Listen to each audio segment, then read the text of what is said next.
What would you say are some of the common pitfalls that families are making when they're choosing a senior living option? And maybe how do you help them avoid these pitfalls? Oh my gosh, that is such a great question. It's kind of what we talked about originally, wanting to talk about independent living versus assisted living versus memory care. Okay. A lot of people just don't understand the levels as far as independent living, there are different types of independent living communities. Some are standalone independent living communities, which is nice because they're less expensive than an assisted living, but they don't have care, right? So I try to, explain to people that if you're moving from your home and you need care, then going to an independent living environment really is not the best case scenario if you don't want to move several times. A lot of people don't understand. It's like they're adamant about not leaving home, let's say, and nobody wants to leave their home. And yet they're willing to move to an independent living community instead of an assisted living community. I think it's almost a weird thing where people think that assisted living is for old people and independent living is for, you're in better shape, because nobody ever really realizes their age.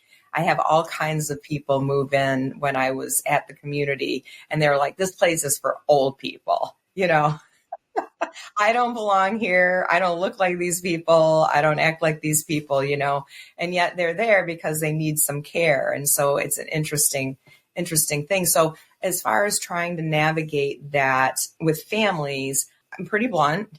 I always tell families, like, I'm a straight shooter. I'm here to help you.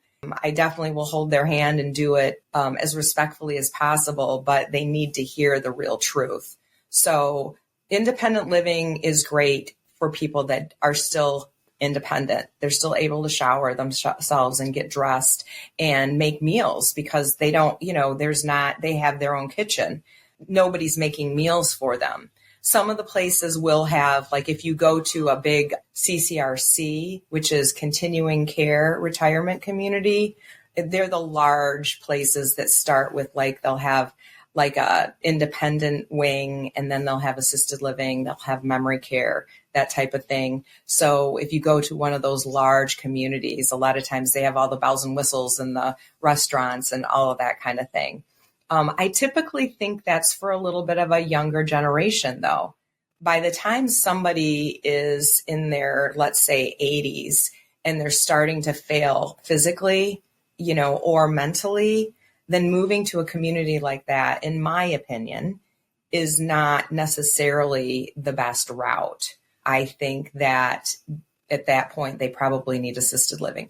The other thing that people don't understand is memory care. They don't understand why they would need memory care versus assisted living. Ultimately, memory care has programming for dementia. Their caregivers are usually skilled, with dementia training, and it's a locked community, a locked area. Assisted living is, more where you can come and go as you please, but you have caregivers there 24/7.